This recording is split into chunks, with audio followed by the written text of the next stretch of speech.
Welcome once again to Crazy Canuck Trucking. Thank you all in advance for all the, and for the past, for all the likes and shares and for listening and for spending some time with me here and with each other. And hopefully everybody is doing well and everybody has a good path that they're following on and taking the steps they need to take for their life. And today, I want to welcome a very fantastic lady. She's been on the show before, about a year ago. We had her on, and her name is Super Sylvia. She's an activational speaker, and you've known her before as somebody I've said who has helped save my life. And so, Sylvia Marusyk, thank you. Welcome back to the show again. How are you doing? I'm great. And thank you for having me, David. I know it's been a while since you've done your podcast. So I'm Yes. honored to be your first guest back at it. Thank you. Well, you're welcome. I had a little break over the summer here, and was just it's my first summer being at home in a number of years, and I've just had so many wonderful things to do outside. I I haven't turned my computer on, you know. That is really lovely. We all need to fast from certain things during certain periods of our life. And I think, a prescribed, we're so accustomed to hearing about intermittent fasting. And we know that the time that we give our body a break from digestion is actually so good for it. But we sometimes forget we need to give this a break. Yeah. So it's good that you fasted for a little while during the summer. I think that's actually such a healthy habit to be in all aspects of your life. So thank you for role modeling that for the rest of us. I was feeling pretty foggy actually Yeah. for part of the summer in my head, and I took a vacation where I actually drove my pickup truck with my travel trailer, and we went away for 10 days and just R&R, and it reaffirmed that I'm glad I'm not driving long haul anymore, but Yes. it also I feel much clearer in my head since then. Yeah. So We all some have to do that. We have to hit refresh on our yeah. computer screens, but we have to do it in our own lives too. So I was asked, are you not doing your podcast because of speakers or because of guests? And I'm like, no. There's lots of guests. There's Yeah. lots of people I still want to talk to. But and then there's an event that just happened recently that I was like, huh, this would be a good time to get back at it. Mhm. And with one of my favorite people. And because you have some very big news. I So tell us what this big news is, Sylvia. Well, the big news is that I have given birth to my very first book. My book was accepted for publication. Actually, let's back it up. I will forever be devoted to the people in Wyoming by association because I happened to be there a week ago. Let me just think for a moment. Yeah, it was a week ago, almost a week ago. And I pushed the button to publish my book while I was preparing for my keynote to take place at the Wyoming Mining Association conference that evening. So I announced it that evening, but did not put anything on social media about the book until the following Monday. And the reason for that was I wasn't accepted for publication until I was in the airport. I got the email from KDP Publishing that my book was published and available in the airport in Salt Lake City on Friday morning as I was traveling back Winnipeg. And if we have time, I'd love to tell you the story of what happened to me in the airport, because there Sure. are no coincidences. Sure. And then Monday, I began my social media teaser campaign, as in last week, Monday. So I guess I was in Wyoming the week before. So Monday, I was in Verdun. I was part of World Wellness Weekend. When I arrived home Friday, I went straight into the World Wellness Weekend activities, and then left one of those activities early on Sunday to travel to Verdun to work in Verdun on Monday. And that's when I began the social media teaser campaign, posting pictures of the book cover, but covered except for a corner or a part of a word. It was cleverly designed by the person I hired to help me with the book. And my son, who works for me, designed the actual campaign. And so it was really a cool way of doing it. And it all ended up with the big reveal on Friday. And this, you could lift weights with this book. This book is the result of all of that. Yeah. Very cool. When I knew something was in the works, and when I saw your first post on Monday, this past Monday, I was like, it's coming, it's coming. So tell a story about in the airport. What was Well, the story there? it's the most beautiful story. So I really believe that nothing is a coincidence. And so I got the email while I was sitting and waiting for my next connection. I had a layover. I did the milk run, both going to Wyoming and coming home. I told everyone, I'm pretty sure I got here via Germany, because I had so many planes and trains and 3 airports and 3 flights and trains and buses and this, that, and the other thing. Anyways, I was sitting in the airport and I got this email and I burst into tears and immediately FaceTimed. I called my partner, I FaceTimed my kids, and I was crying. And I was, kind of sitting by myself. There was no one really immediately around me. I did not realize that someone across from me overheard this. And about 10 minutes after I had finished these conversations and was still, trying to come to terms with the fact that I have now published this book, this beautiful young woman comes walking over to me and says, I couldn't. And I thought, you are so courageous, because it's not every day that people have the courage to walk up to someone and say, I was eavesdropping on your conversation. And that's essentially what she said. She said, I Yeah. heard the conversation. I just wanted to say congratulations. Wow, you must feel amazing. And of course, I burst into tears again. And she said, tell me about your book and where can I get it? So I told her the story in Reader's Digest condensed form. And honestly, like, it was really a connection of 2 souls. This woman has also written a book. She is also a professional speaker. She was going off to speak to a Christian women's group. She's from Salt Lake, and I forget where she was speaking. But anyways, her book is called 7 at Sea. And she and her 5 children, like, they just got rid of everything, bought a boat, and spent a year at sea. And one of those children, the youngest, is Down syndrome. So she has some fairly significant support needs. And, literally by faith and divine intervention, they survived a year at sea, but knew nothing about sailing, nothing, like nothing. And the woman that this tiny little,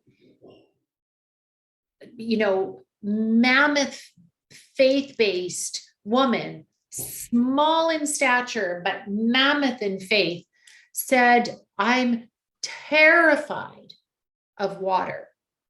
Wow. And they dove in. Now, I ordered my book a week ago. I still don't have it, but I'm so anxious to read it. Anyway, she ordered my book, which was available on .com before it was available on .ca. She ordered it in the airport. with me sitting there, and we hugged and cried, and she cried, and we shared stories, and we're besties now. It was the most beautiful start to this whole process, and it has been nothing but miracles since then. So we'll get.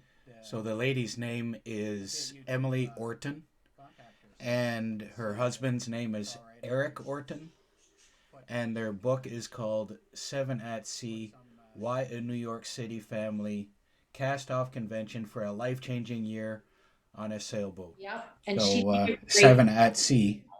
So that sounds quite interesting. Oh, yes. And I'm so anxious to get my copy. so let's talk about the book. Um, what is your book about?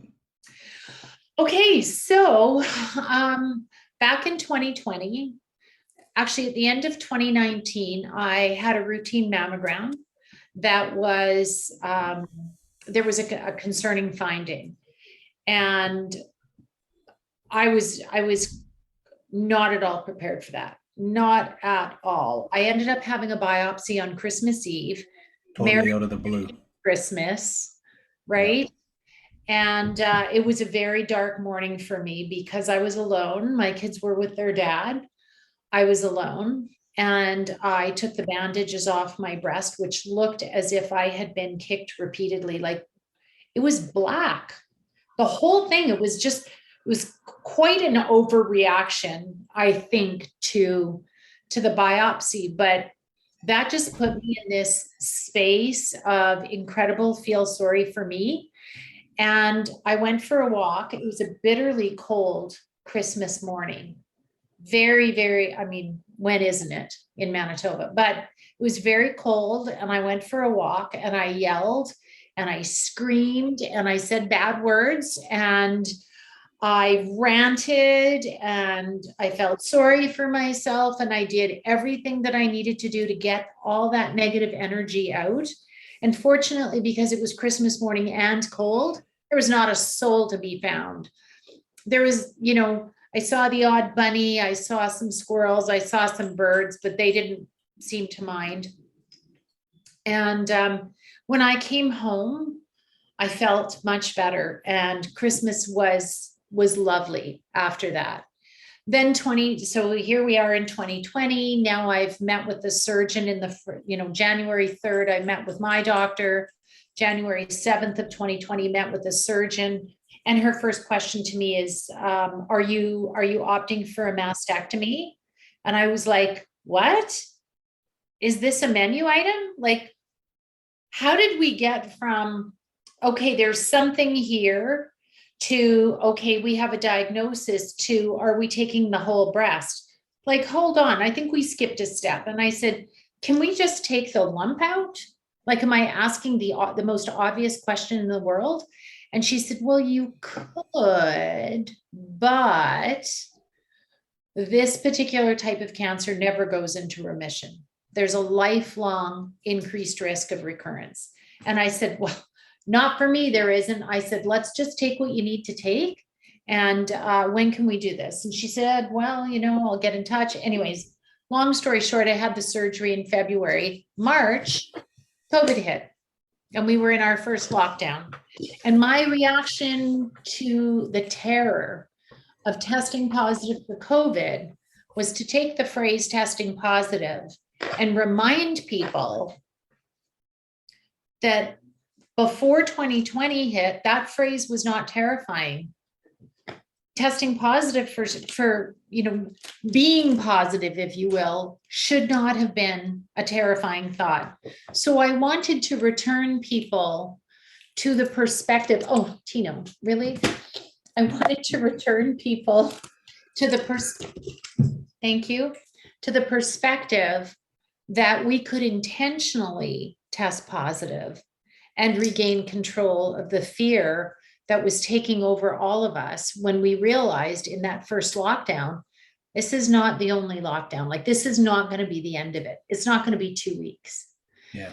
So every single day for almost 2 years, I wrote, I posted a quote, an inspirational quote, And then I wrote an activational statement about how to operationalize that idea or that action item in your life. Sometimes I threw in some research or some statistics on that specific thing. Like, for example, if I was talking about negative thoughts, I may have said, scientists say that we have 60,000 thoughts per day, 80% of which are negative, and 90% of those 80% are on constant repeat. Wow. And here's what happens to you when you have negative thoughts. So here's a strategy for getting out of that type of thinking today. Give it a shot. And at the end of each page, so the way the book looks is like this. So it's divided into daily snacks. There are 365 snacks. Takes about 20 seconds to read a page. You've got your quote on the left-hand side. You have the write-up on the right with 2 journal questions at the bottom. Now, these questions can be answered in your own head, self-reflection questions, or they could be answered, as you can see, there's some writing. I don't know if you guys can see that, especially with the blind and the sun coming through. Probably can't really see that. There we go. Maybe that's better. There are questions and lines to write. The entire first chapter, and it's a long one, the whole first chapter is my story, why I wrote the book, and every single strategy I used to keep my head in the game between my diagnosis, my surgery, radiation, so many things that I've never publicly spoken about that happened between literally 2016 and 2021, like nightmarish years. It was my reaction to COVID and all of these things, the loss of income. I had just bought a house. I bought a house during COVID. Because I needed a place to live, had to be out of my rental. So there was all of these things, but everything that I used to help keep me from spiraling. And not just that, David, but actually thriving. Like, you and I were in touch during these years. Like, you've seen me literally rock these years. And that's not because I've sugarcoated anything with you. I've been honest. We're friends, right? I didn't sugarcoat anything, but the strategies that I used work. And one of the big strategies, and I've outlined them all in chapter 1, but one of the big strategies was working on mindset every single day. And, you know, when I did the promo video for this, the launch video on Friday, I said something that I really believe and have experienced in my life. And that is, there are only 2 ways that humans really change their behavior. And change is really difficult, although it's a constant in our life and we're so used to it. When it comes to changing ourselves, it's hard. It's way easier to change your furniture or change your outfit, but changing who you are and how you react is difficult. There's only 2 ways to do it. One way is to spend time and invest, maybe money, effort, intention, time, gathering experts, hiring the personal trainer, you know, going to see the dietitian, going to a naturopath if you have a big health issue. These things take time and money. And that's one way to create lasting and effective change. Like, you jump right in with both feet and it becomes a project. Now, the other way to do it is really subtly, where you don't really feel it. And it just happens a little over time, kind of like, I'm going to give up sugar in my coffee. I'm not going to have cream anymore. And over the course of a year, you've effortlessly dropped 15 pounds. You haven't even tried. All you've done is make one subtle, small change. That's what the book is. It's the other way of creating lasting change. It's a 365-day, 25-second a day program that will change you without you realizing it, without having to put in so much work. We know the science behind this stuff is that it actually changes the way the brain works. It rewires your brain to be different. So instead of being negative, and instead of being angry, and instead of being disappointed in everyone and everything, your mindset shifts to being more open, more self-loving, more self-aware, more aware of other people, less judgmental of others, because you never know what's going on in someone's life, even when you think you do. So Yeah. that's the book. That's really what it is in a nutshell. Yeah, I remember just going back to where we first met. You were running education classes Yeah. in my mind, body, and soul rehab program that I was in for concussions and return to work program. Mm. And I remember you were speaking, and one of the other patients said, "You have no idea what we're dealing with." And I don't remember what I said right away, but I think the room was quiet for a while, and you're just sitting there with a little smile on your face or expression of some kind on your face. And I said something to this person, "You have no idea." And that person came and apologized to you later, or Yes, actually in class apologized later, that's right. um, when they heard more about what you've been through. You've been through the ringer. Yeah. That breast cancer was not your first go around with cancer. If Nope. I remember correctly, that's a third time with cancer. Well, the first two tumors I had were benign. Right. One was removed, the other, this is going to sound very woo woo, but I just worked on in meditation and it actually shrunk in the first year. And then in the second year, so it was an identical replacement of the tumor that had been removed in exactly the same location, Yeah. interestingly enough. And it disappeared. I Yeah. worked on that in meditation. Now, could I have made this cancer tumor disappear? Yes, maybe, maybe. I opted for the surgery because I believed, and I came to realize this was true.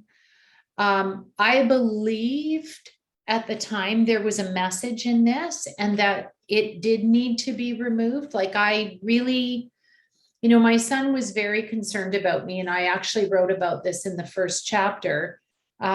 He was very emotional when I told him that first night when he and my daughter and I were together. And he said, Mom, I said, honey, are you okay? You know, I'm going to be okay. And he said, I just don't want you to try and green smoothie this away. You need to listen to the doctors, He's right? your son.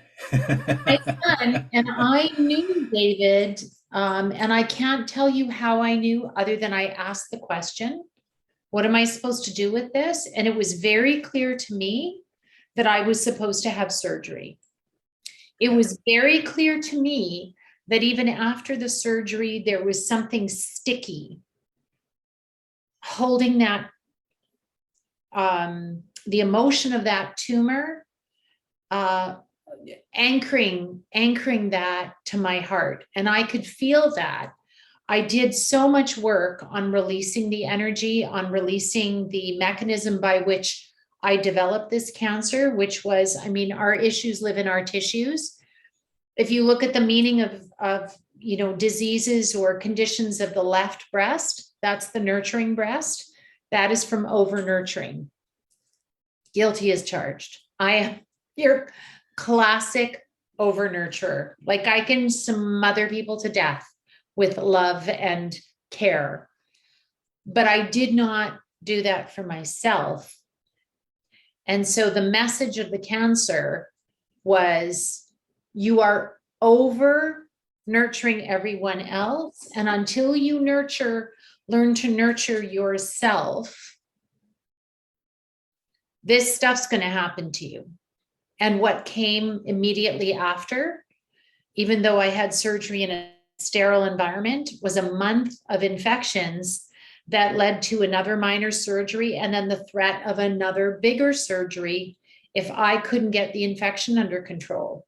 Yeah. And it wasn't about taking medicine. The medicine was not helping me because I was not dealing with the emotion that my breast was trying to get my attention to deal with.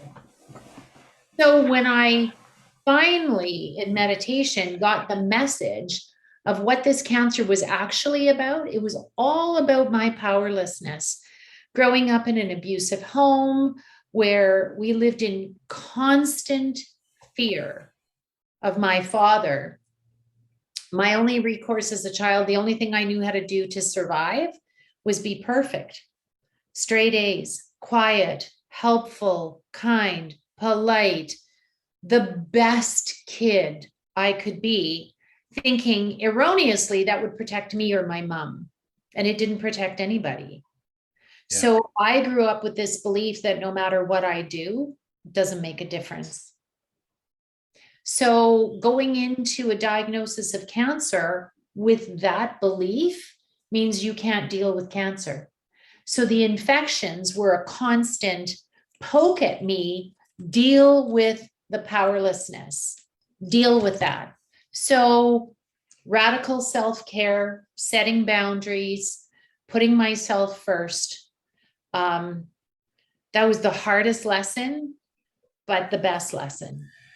It's amazing how often I hear that from cancer patients, and not always do they survive the Right. cancer, but the work that is done inside them, uh, uh, not the physical part of it, but inside their soul, inside their mind, their spirit, is very interesting to me. How often we hear that, and how connected cancer is to um, the garbage you're allowing to stay in your body. Yes. Those negative thoughts. I mean, there's a verse in Philippians, brethren, whatever is good, whatever is true, whatever is of good report, you know, dwell on these things. And there's real there's a real benefit and detriment if you're not doing that. And I see that for myself. I need to, instead of getting up in the morning and feeling an ache or a pain and dwelling on that, because in reality, so many of these things that we see as a problem is such a minor part of our life that we blow up into something that's so big. Yes. And we need to stop focusing on that crap. Stop putting that garbage, or letting that garbage, dirty air, whatever, stay around in our lives, and start breathing in clean air and using that in our lives. And that's something that I work on all the time, Yeah. because I could be, and I have been, man, when I think back to some of the years when I was younger, how much complaining and how much things weren't right, and how I wanted to set things right. And, I'm working at a company right now where I would have never survived back in those days, Yeah. because I would have just said, screw it, walked away, and now I can be happy. I can be content, and I can be thankful. And interestingly enough, David, sorry to interrupt, but interestingly enough, it's not that all of the circumstances of your life changed and then you became happier. You had to let some of that negative energy go in order to create room for happiness, because where our thoughts go, our energy goes. If all of your thoughts are negative and your energy is going to the negative, you have no space in your life for anything good, and Yeah. therefore you will not attract it. Yeah. That's so true. I did and watching your posts throughout those 2 years and still today, you focus on all those good things. And I know that I was out doing walks. I did 13 months of posting about a daily walk, and um, then I got busy with podcast and stuff like that. But there's so much good around us. There's so much, and we need to pay attention to that. And that's a lot of. I haven't read your book yet, but I've seen probably almost every post there is that you've put out Yeah, as it's been happening, and I've known you throughout the last few years and years before that, and it's it's really amazing what what we can do for ourselves, and we need to remember that and keep that working every day in our lives. You know, absolutely. you I I look back to the first time I was in '91 when I was should have died the first time, and this chaplain came in and was feeling sorry for me, and oh, it's so bad and so horrible, and I was like, what are you talking about? I said, I still have one eye. Maybe I'll have vision in the other eye. My wife is 7 months pregnant. I think I'll be able to see my baby being born or hold my baby. I said, have you walked the halls in the hospital and seen everybody that's in such bad shape? And you think that I'm bad off, but you see little children cancer patients Oh, happy and just getting the stuffing kicked out of them, I know. and they still have a joy about every moment of their life that they do have. They do. you know um it's amazing. I follow somebody else on some social media, and I wish I could interview her sometime, but she's really busy right now. She's actually a Paralympian, Mhm. and her father blew up the house with a family in it, trying to kill everybody, and she survived, Oh, minus her legs, and all the other trauma that goes with that. And you wouldn't know it. I mean, that I can't imagine the kind of trauma she's gone through, but just an amazing young lady, you yeah. know, and it's so special. It doesn't It's matter what circumstance we're in. no, but it's such evidence, David, that everything comes down to this and this. Yeah, Everything. You can say all you want, but my situation is worse than yours. You only had this. I have, you know what? Somebody's had it worse than you and survived it. And I say that with so much love and respect. yeah, But being in the victim role is a habit. yeah, Negative thinking is simply a habit. Are things bad sometimes? Hell yeah. But yeah. is everything bad all the time? Not a chance. No, I could tell you stories, people I have met, people I have lived with, people in my family, the things they have gone through. Some of the things I've been through are unspeakable. I am not rose colored glasses showing up every day saying, my life is just great. No, I'm not.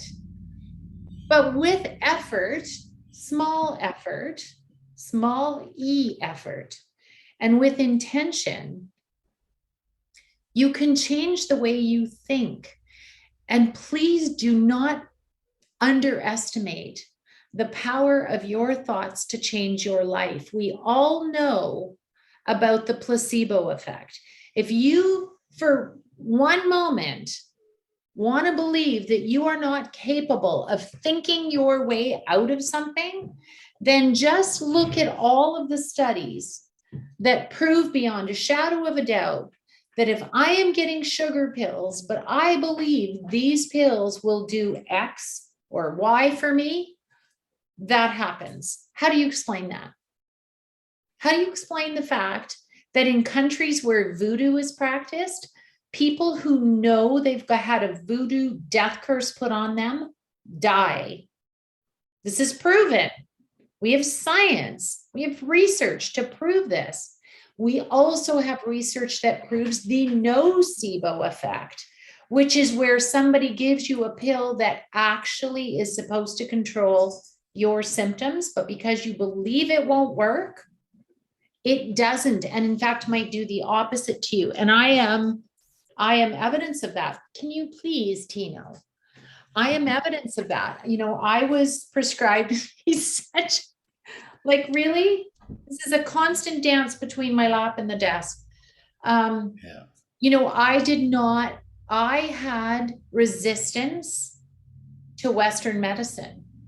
When I was diagnosed with cancer and I went through all of my treatment, they told me you have to take this pill for 5 years because it dramatically impacts your risk of recurrence, which will never, never go away, but we can stack the deck in your favor.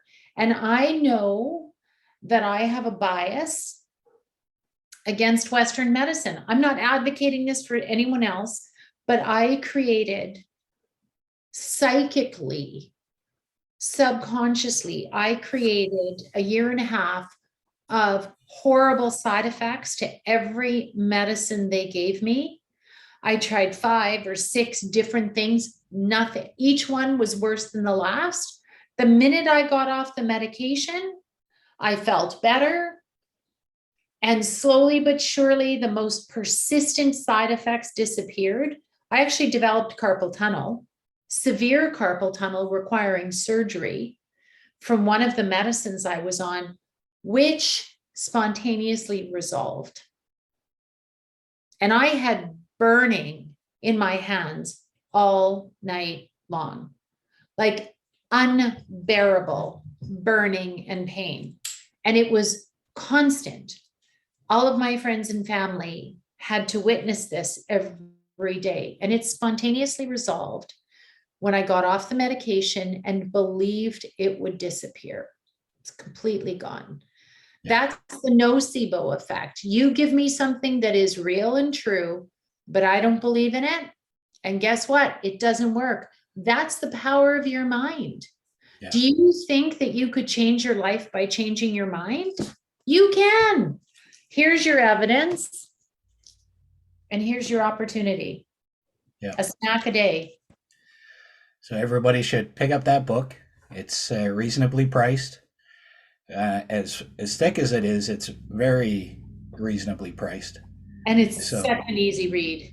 Yeah. It is, excuse us. It is a very, as I say, it's 20 to 30 seconds a day. One of the things that one of my new contacts is doing, so I met this lovely gentleman in Wyoming, and he said, you know, I can't wait to get your book so I can use it every morning with my family. I want to read a page to my family every morning. I want us to discuss it and set our mindset for the day and set the day up to be a successful, healthy day for all of us. And in the evening when we come home, I want us to talk about it over dinner. Yeah. And you know what? I was very teary listening to this beautiful way of using it to not only connect his family, but to teach his children life skills. Because education, social media, peer pressure, life takes all the positivity out of our children. Yeah. 60,000 thoughts per day, 80% of them are negative. 90% of those are on repeat. That is like a drop of poison in an IV in your arm all day long. Yeah. It's terrifying what that's doing to people. And this is habitual. We habituate to this. It's all we know. Why not try something different? Yeah. If what you're doing isn't giving you your best life, it's time to try something different. This What, is, as they say, what do you have to lose, right? Only bad stuff.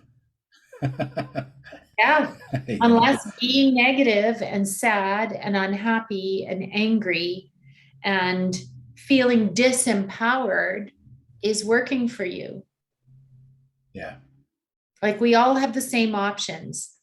Doesn't matter whether you're rich or poor, doesn't matter if you're on this side of the planet or another side of the planet. You know, people in third world countries have much higher happiness scores than we do. Yeah. All the stuff in the world is not what's making us happy. We're not happy because we're wealthy. And we are in this part of the world, we're wealthy. Yes. It's not enough because this isn't right. And that means this isn't right. This is as real as it gets. But you know me, David. What you see is what you get, always. Yeah. Yeah. You've I known me appreciate for years. I appreciate all the stuff you've done for me and for other people Oh, and for yourself. And thank you for taking some time with us. I know it's crazy busy right now, as usual. But yeah, well, not as usual. You had some slower times, I've had you some know, very slow times, but I'm but happy to you say it's busy. and you've always you even in slow times you've kept yourself busy, you Always. know. But appreciate the time. I hope the book sells very well. I know I'm going to be grabbing a copy from you when they come in to you, Yeah, and we'll talk more about it or uh, post on social media more about it in the future. that would be So, lovely. And if any anybody, final thoughts? yeah, thank you for all of that, first of all. And this is my very first podcast to promote the book. So this is exciting. It's good. I just want to say it's called Testing Positive 365 Days of Calm Through Chaos. And it's available on Amazon.ca and .com. And if you do grab a copy, I would be so grateful for a review. Reviews really help. And if you would be kind enough to do a review, if anybody grabs a copy, I would be very, very grateful. Thank you for Yeah, that. we hope people will do that and put on there as many reviews as you can and Yep. 5 stars. Appreciate that with the podcast as well. If you feel that way, right? Yeah. If you feel like it's not worth my 5 stars, then you do you. Reviews are good. Some people love stuff, some people hate stuff, but reviews are very valuable, not just for the author, but it's valuable for other people to get some idea of what to expect. It's been really good having you again, and thank you for all your hard work and putting this book together. Well, thank you. Thanks to everybody for watching or listening. Thank you for your reviews and for your 5 stars if that's how we feel. And buy the book, Testing Positive by Sylvia Marusyk. And we'll put notes on the screen and in the show notes so people can follow up, click on links to get the book. And I look forward to more podcasts coming out for everybody in the future. So, Me everybody, too. Thank you, David. take care.